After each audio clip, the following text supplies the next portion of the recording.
are already happening around you, and instead you go in search of them. Understand, turning water into wine is not a miracle. Turning man into God is the real miracle. P.C. Sarkar, the great magician, will do the former, but it takes deep understanding to do the latter. A small story which Ramakrishna used to say often.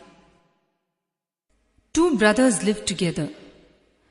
The older brother decided to pursue business, while the younger brother went on to become a sadhu. After a few years, they met each other. They asked each other what they had achieved in the past few years. The older brother listed out all the material things that he had achieved in the outer world. He explained about his business and how much wealth he had accumulated. He then asked the younger brother what he had achieved. The younger one simply took him to a river, crossed it seamlessly on foot, and proudly declared, "This is what I have achieved." The older brother hired a boat and ferried him to the other side of the river and said, What takes 2 pence to achieve? You have achieved in so many years."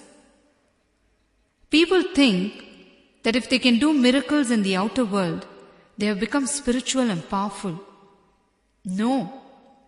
Understand, spirituality is not a game of miracles in the outer world. It is a game in the inner world to change your personality to individuality, which is the greatest miracle. Changing personality to individuality is the greatest miracle. People time and again beg me to do miracles. I tell them that these so-called miracles are not a scale to measure my state, but they don't want to listen. Even if just to demonstrate simple techniques like materializing, etc., I do 1 or 2 things, people will start coming to watch these miracles. For the magic show, not for the transformation. That is my worry. One day, upon persistent begging from a few devotees, I teleported a Lakshmi idol and gave it to them. I explained to them that it was not a miracle. Just because you don't know the cause and effect relationship of what you see, you think it is a miracle. What actually happens in teleporting is, just like how the sound waves from your voice over the telephone get converted to electrical signals and then gets transmitted over a medium and then get reconverted back to sound waves at the other end, I just convert matter into energy, move it across air, and reconvert it back into matter. That's all. There is no miracle in this. So stop searching for miracles. Live with a feeling of gratitude and love for existence, and automatically you will see the real miracles happening to you. Your transformation is the greatest miracle that can happen through a master. And remember, you don't need miracles from a master, you only need intelligence. When your intelligence grows, you will handle your day-to-day activities effortlessly and you will be in peace.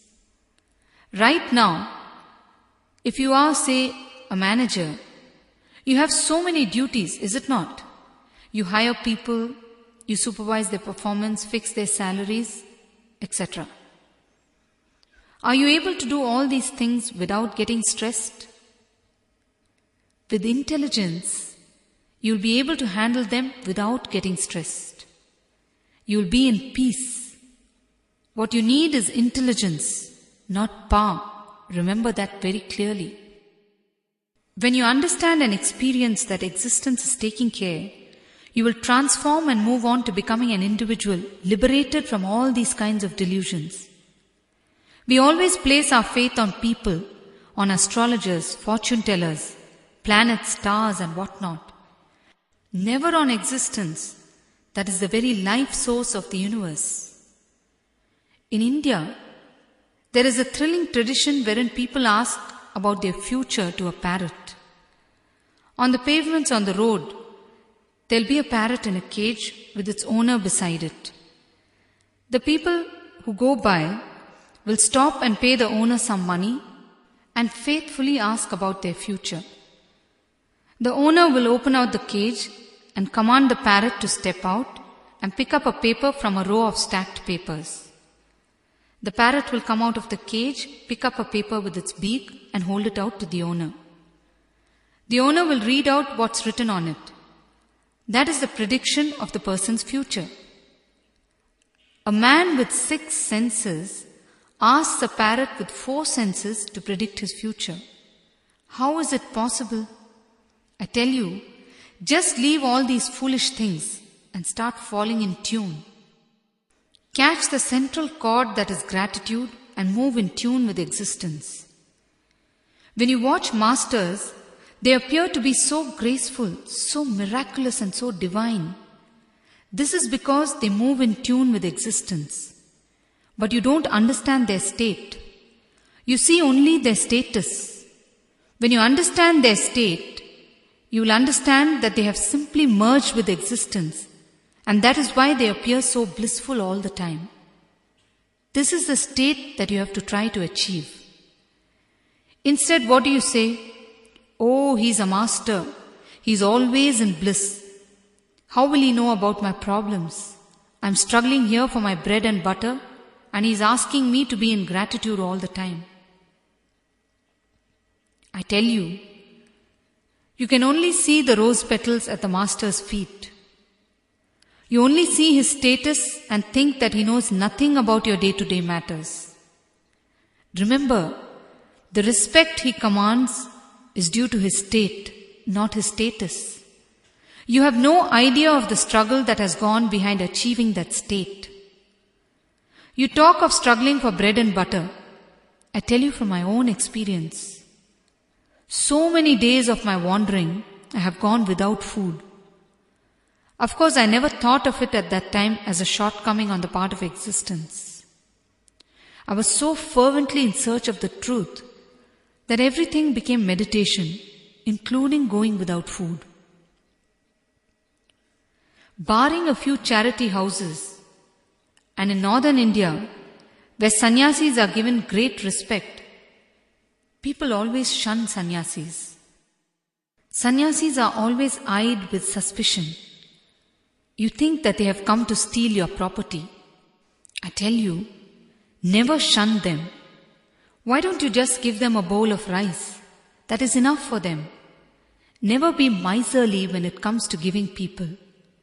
Remember, if you are not willing to be a dhani, that is a man who gives a small portion of his wealth, you will be a mahadhani, one who leaves all his wealth and dies.